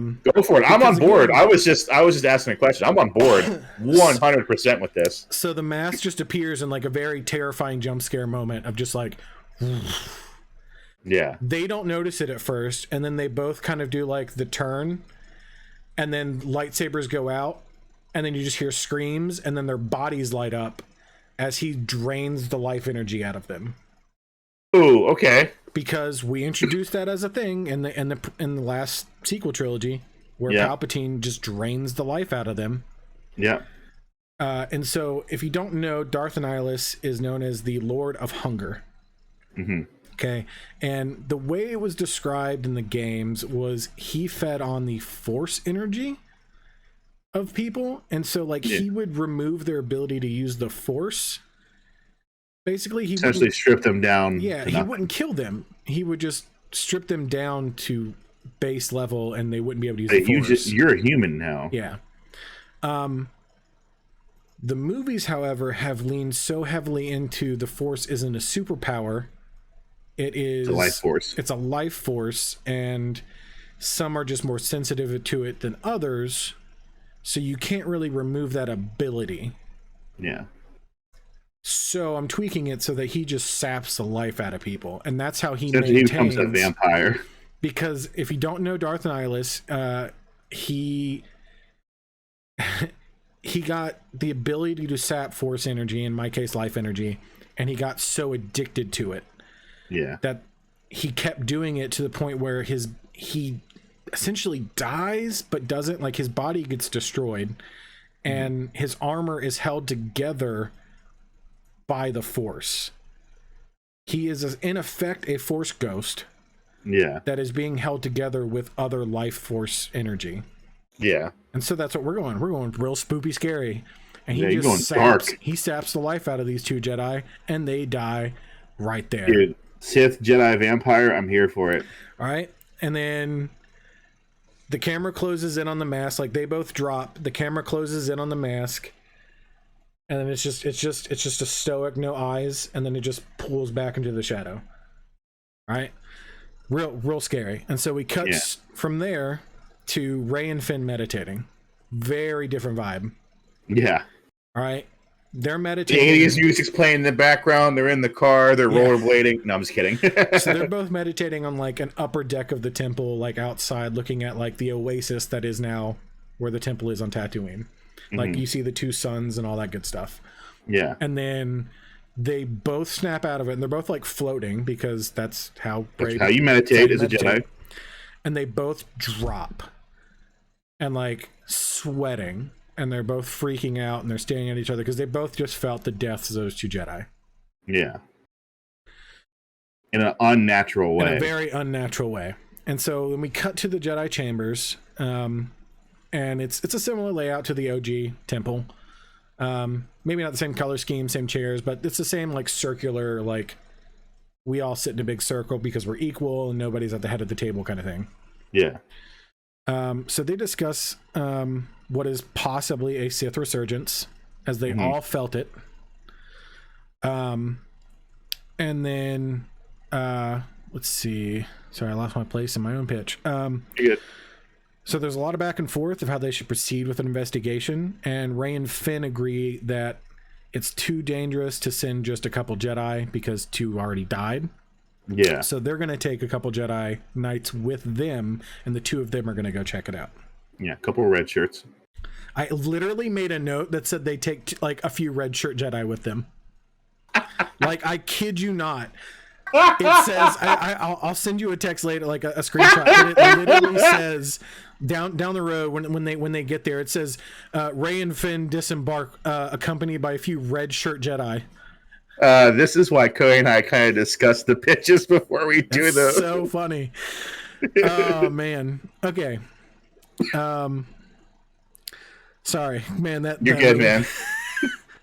Okay, so they agree to do that, and then they also bring up another matter, which is they just got a request for aid from Poe. He's out in the Outer Rim dealing with a large force of the remaining stormtroopers, like a mercenary group, like a little insurgents group that's sort of occupied a planet, or at least a large city on a planet. I'll say it's a very unpopulated planet, and there's like the one main city, and they've occupied it, and so he needs help. And that he warns them that their leader is doing some unnatural things and might be a Sith, or might be or might be a Force user, is how he words it in his little hologram. And so they're all like, okay, well, this is obviously related. So Matt Smith and Natalie agree that they're gonna go to Poe's aid. Okay. And they just go by, it's just the two of them. So we're splitting the party. So it's just the two of them going, because that seems like a less of a threat, because it's really just a recon, like we need to meet up with Poe, see what the situation is, if we can help at all.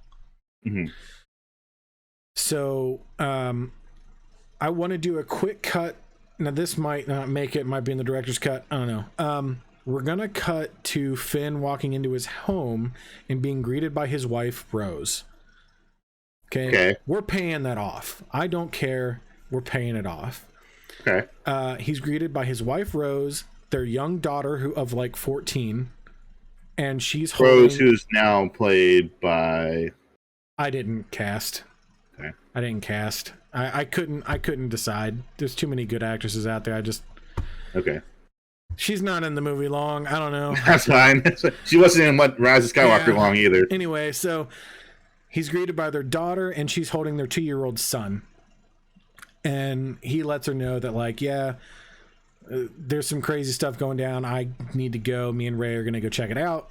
And she's like, I don't like that. I don't, that doesn't sound safe. Like, and he's like, no. And in a very Jamie Foxx / Finn fashion, he's like, girl, I got it. you know how Jamie Foxx talks. 100% everybody heard that in Jamie Foxx's voice. So he's very sassy. He's a sassy actor. He's a comedic. Finn was a comedic character. So I felt like Jamie Foxx was a perfect fit. Yeah. It was honestly between Denzel and Jamie Foxx. And Denzel would have been good too, but Denzel's a little more serious. He's too serious. Yeah. I think Jamie Foxx is perfect. And again, it leans into like they're not traditional Jedi. I just want to show that off as much as I can. That yes, these people have families. They're not doing things the same way because, logically speaking, if you have people that are in love and then you force them to stay away from each other, it's gonna be not good. You're gonna get Sith. Do you want Sith? This is how you get Sith. All right, so my B storyline, we end with like a little moment where she's like, "Go get him, General," and she winks at him, as a little nod to the sequel trilogy. So we cut to Matt and Natalie. They find Poe and they sneak in to recon the situation in this city. And what they find is a man with dark gray, cracked skin. Mm-hmm. And if you know I picked Nihilus, you kind of might know where I'm going with this one. Yeah. It is none other than Darth Sion. Yeah. Because the two of them ran the Sith Empire for a little while. Yeah. Also, Darth Nihilus, by the way, is played by Benedict Cumberbatch. Oh, okay, cool. Because I think he's got a dope voice and can pull that off. He has that deep kind of like. Look, he played Smaug and it worked. Yeah, he could kill it with that role. And so Darth Sion is Idris Elba. Okay, I like that too. Yeah, that's a good cast. Because look, he was a great villain in the Fast and Furious spinoff. Hobbs and Shaw. Yeah, he was dope. I think Idris Elba is like crucially underrated. Absolutely. Yeah. Absolutely. Like, yeah. 100%. Everything he's in, I've loved. Yeah. In some way, shape, or form. Anyway. All right, so we're going on an hour and a half, so I'm going to speed through a little bit of this. Okay. Okay. So anyway, they sneak in. They see this guy. His skin's like grayed and like cracking and decomposing.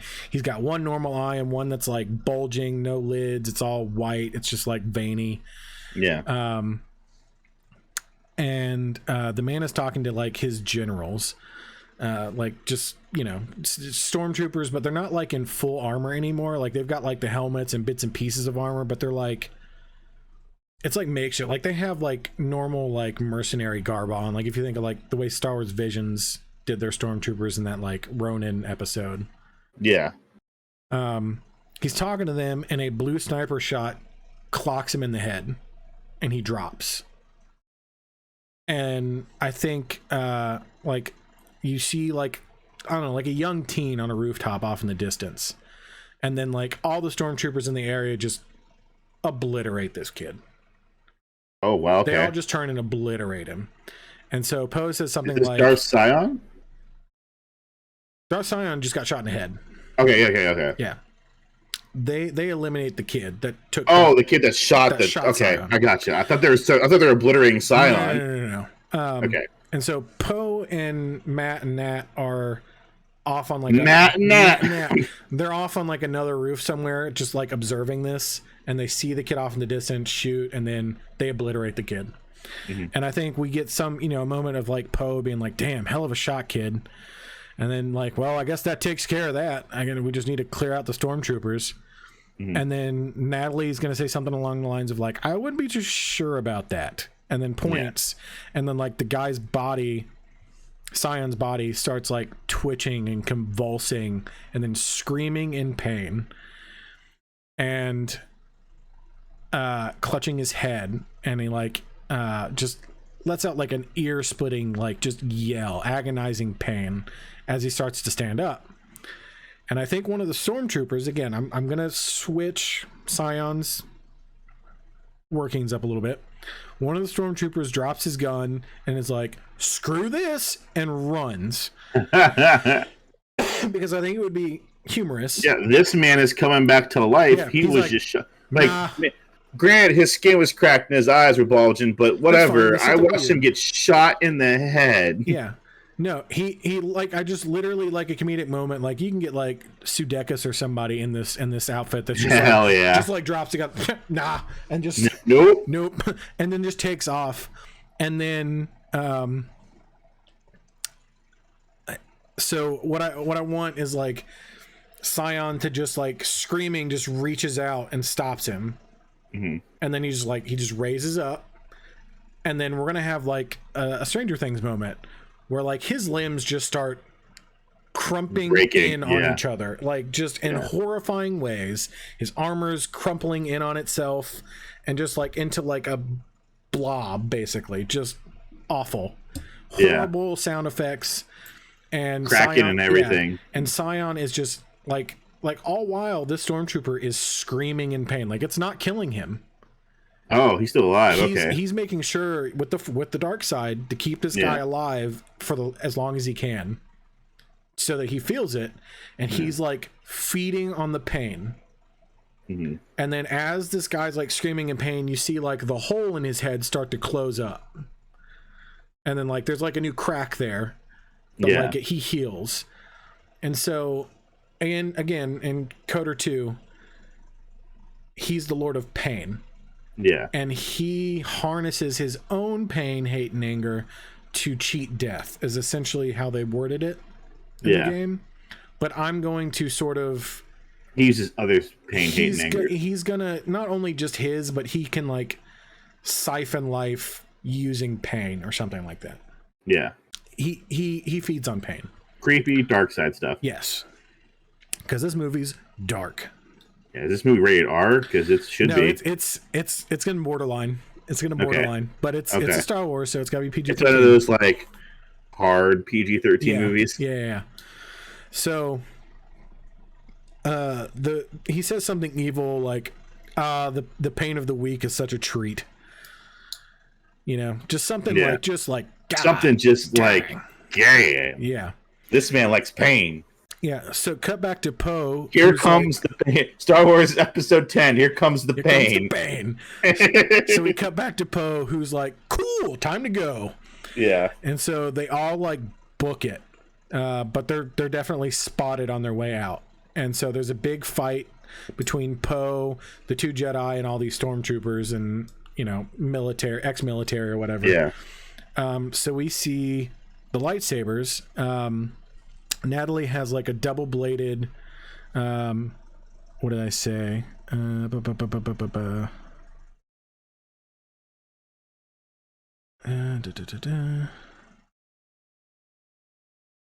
blue double-bladed lightsaber, and Matt rocks because they showed it off in the trailer for the new Jedi game, a green Claymore style lightsaber. Heck yeah, let's do it. Like it's longer, it's got the cross guard, but like not like Kylo's cross guard. Like it actually has metal underneath, so you don't chop your own fingers off. Smart. But like it's like, I mean, long hilt, like it's a double blade, like double-handed rather. Yeah, like we're talking like the big sword on the back, except it's just a lightsaber. Because he was Damon, and I want to see Matt Smith be more Damon. Because I just want Matt Smith to be Damon and everything now. I just want him to be Damon. So anyway, there's a really cool epic fight where they're like, we got to get back to the ship or whatever. And then Sion shows up, and I want Matt to be like, go. And he like force shoves both of them towards the ship. And he's going to, in effect, sacrifice himself to give them time to get out. Oh, R.I.P. Matt Smith. R.I.P. Matt Smith. So there's a big fight between the two of them. All right. And I'm going to say that, like, Matt's holding his own. Like he's going toe-to-toe with this man? He's going toe-to-toe with Sion. Like, Sion is... So, he's a good fighter, but his... bravado, I don't know, his like aura of like evil is not on his skill with a lightsaber. It's on his ability to crouch people. Yeah, to give him the crouch. To give him that crouch. So Matt lands a killing Star Wars blow. Episode 10, give him the crouch. Give him the crouch. Matt's gonna land a killing blow. He's gonna like slice him like clavicle down to the stomach. Like just like hanging off like a thread kind of thing. Yeah, and just like and then he's like just stay dead. And then he like turns around and they're like, you see Poe and Natalie both like the ship's like ready to go, and Natalie's hanging onto the edge like thank God, you know. And then like he did it. I didn't think he was gonna do it, but he did it. And Sion's like on his knees, head down, like sort of hanging off, like he's not good. Yeah. And then you just see a red lightsaber go straight through Matt's stomach from behind. Again, Nihilus is still sitting there. You mean Sion? Sion, sorry.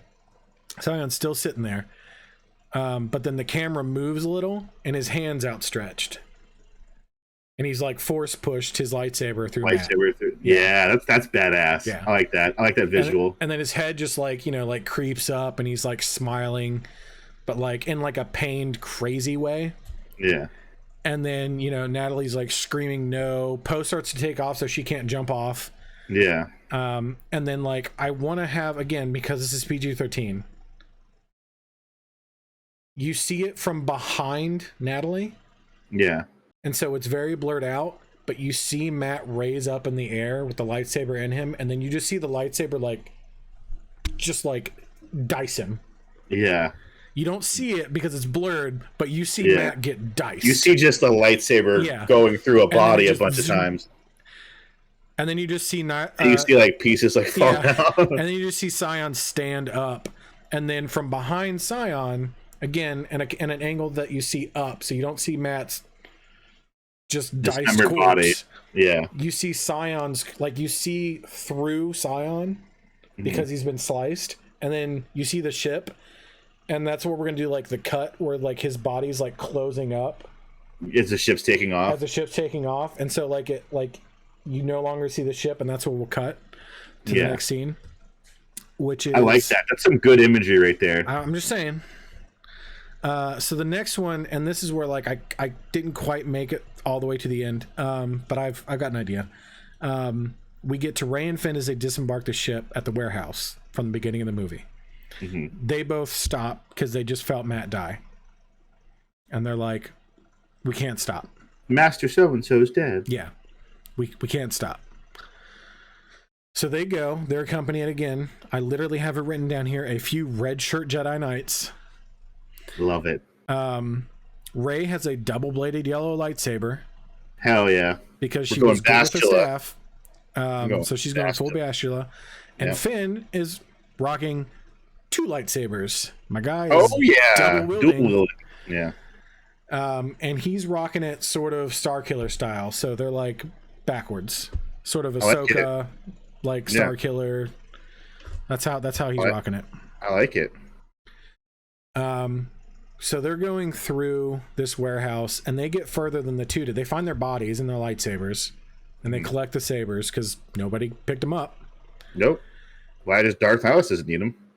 So they're going through, and they discover there's like a big underground system. And they're like, oh, this must lead underneath the warehouse. Like maybe there's a mine or something. And as they go down, it's more than that. It's essentially like an underground city that's been dug out. Yeah. Over X amount of years. And while they don't necessarily see anybody because it's dark, I mean, it's pitch black, a bunch of red lightsabers ignite. Oh, yeah. Bunch of red lightsabers. Like just yeah, it's just like this whole city gets illuminated by red lightsabers. Yeah. And it's like, oh no. And then like right in the dead center, again, there's just a black spot right in front of them. Nihilus lightsaber, and he's right there. Yeah. And he says something along the lines of like, I don't know, you welcome. You know, he's just, you know, in a very like welcome, creepy nihilist way of just like welcome to the end of the Jedi. And then all of the red lightsabers just start converging and they book it out of there. I'm gonna say like they sort of like, because it's a small entrance, they sort of funnel a little bit. Yeah. And it's a fight between a bunch of Sith acolytes and these Jedi Knights who hold their own because they're Jedi Knights versus Sith acolytes. Yeah. Which weren't full-on Sith, kind of like the sisters weren't full-on Sith. They were Force sensitive, but they weren't indoctrinated because there can only be two. We're still leaning on that. Yeah. There's a big fight between acolytes, Rey, Finn, and these Jedis, and these knights are getting murked. They're gonna get murked. One of them's gonna get murked by they Nihilus. hold their own for a little bit, but then the numbers game like it's a numbers game. But then like you also have Nihilus who like literally like flies in like Voldemort basically, and just like palms one in the face against a wall. And Rey's over here like Neo in Matrix Revolutions. Finn's wrecking shop. Yeah, there's a moment where they, like everybody stops when Nihilus shows up, including the acolytes. Like they all just sort of like bow. They just stop and kneel. Yeah, because he'll kill you if you don't. And so he just swoops in, grabs like the last remaining Jedi Knight, pins him against a wall, and just drains him, palming his face, and just drains the life out of him. And like you see the like his lightsaber like go through him, like through his cloak, and it just because there's nothing there. It's just energy, and he just saps the life out of him.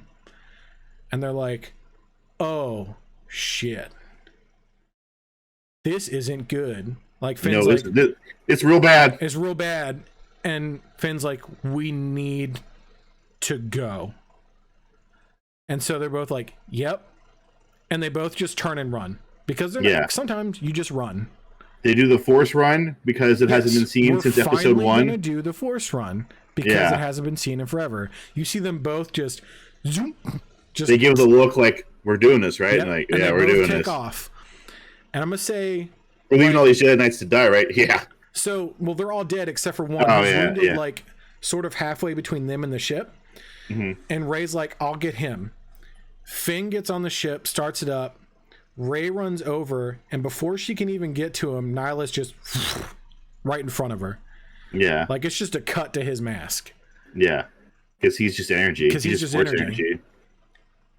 And in a similar moment, Rey, like, uses her Force abilities to like project her voice to Finn and just says, go. Oh. Go now. And Rey and Nihilus are gonna showdown. And I think Rey's gonna pull out some stops. She's gonna Force lightning. Like she's still capable of doing these things. Yeah, she has some Palpatine in her. Yeah, she is a Palpatine. Yeah. So she is going to Force lightning. Palpatine's in there. Yeah.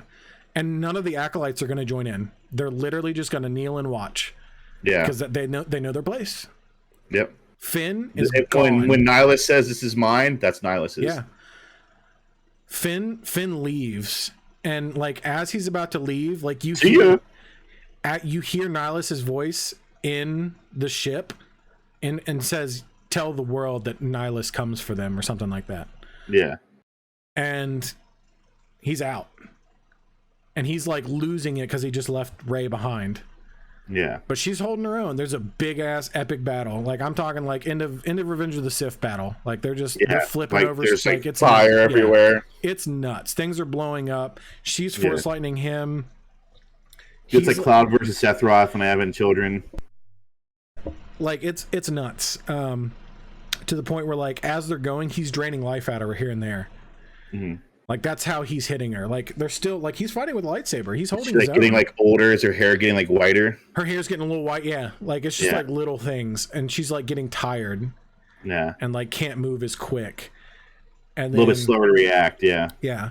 And then like there'll be a moment where like you're like, oh, she might pull this off, where like she's like really bearing down on him and like really giving into that like Palpatine Dark side. Yeah. But I mean she's gonna have a moment where she like snaps out of it, like she's gonna like flash back to blowing Chewie up. Yeah. Or thinking she blew Chewie up, rather. Yeah. And then she's gonna stop, and in that moment Nihilus is going to capitalize, destroy her lightsaber, and just like grab her by the throat and drain the life out of her until she's dead, and like crack her neck in the process. Jeez. Rey's dead. We're killing Rey. And then the end of the movie is basically Finn getting back to the temple at the same time as Poe and Natalie. Mm-hmm. And them explaining to the council what just happened on either end. Yeah. And like threat is real. The threat is real. And then you gotta do a thing like the Sith have a resurgence. Yeah, there's a resurgence of the Sith or something like that. Yeah. Like it's coming. There's a war coming. Yeah. And then that's the end of the movie. Okay. And then we'll set up the next two movies to be like a big battle between the new Jedi and the new Sith acolytes. Question: Are Nihilus and Sion working on the same side? Yes. Yeah. Okay. Yeah. Because it was they kind of did their own thing. They did their own thing, and they still are. Yeah. Like in the game, like they sort of did their own things, but like they killed their master because they served the same master. Mm-hmm. They killed her, and just decided that we'll run things, but we'll kind of do it in our own way. Yeah. Because they were picking up after Malik and Revan. Yeah. So I'm going to sort of lean on that. Like they're allies, sort of like the Republic and the Jedi. They're allies, but they're not like, they don't run things by each other. Yeah, they're not BFFs. Yeah. They're doing their own thing. Yeah. Looks like Sion might be in charge of like the remaining order. Sion is maintaining the last remnants of the stormtroopers, so that they have like foot soldiers. Yeah, and then Nihilus is training up all the Sith acolytes. And boy, howdy did he! Yeah. So that's my pitch for episode 10. Dude, I like it. I like it though. It was cool. It brought characters in from the extended universe into canon again, which I'm always for. Yeah, I liked it. Which one did you guys like though? Yeah. Cody's or mine? Which one of us had the better pitch? Maybe you have a better pitch than we do, and you would like to do that. We have this nifty little Discord that Cody is going to link into this video that you can follow, and there's a handy little tab over here called Elevator Pitch where you can join the conversation or suggest something. I saw that somebody today suggested that we do a pitch for Mr. and Mrs. Smith too, and I'm on board with that. Oh, it's on the list. Yeah. I love that movie. No, that movie's great. But yeah, I can't wait to do a 500-year time jump. And no, I'm just kidding. Yes. It's their great grandchildren. Yeah. So like Tim said, there's an elevator pitch. There's a pitch suggestions and an elevator convo section where you can let us know what you think we should pitch. Or if you're watching this on YouTube, do it below. Do it in the comments. Let us know. If you're watching on a podcatcher, if you're watching on Spotify, Apple Podcasts, leave us a review. Leave us 5 stars. I'm just saying. Tell your friends about it. Like, tell your friends. Share it around. Spread the word. Hey, there's these 2 idiots that think they know movies. But yeah, I don't know what we're gonna do for the next one because we don't plan that far ahead. Nope. We're riding by the seat of our pants. Yeah. So until next time, guys. Bye. Bye.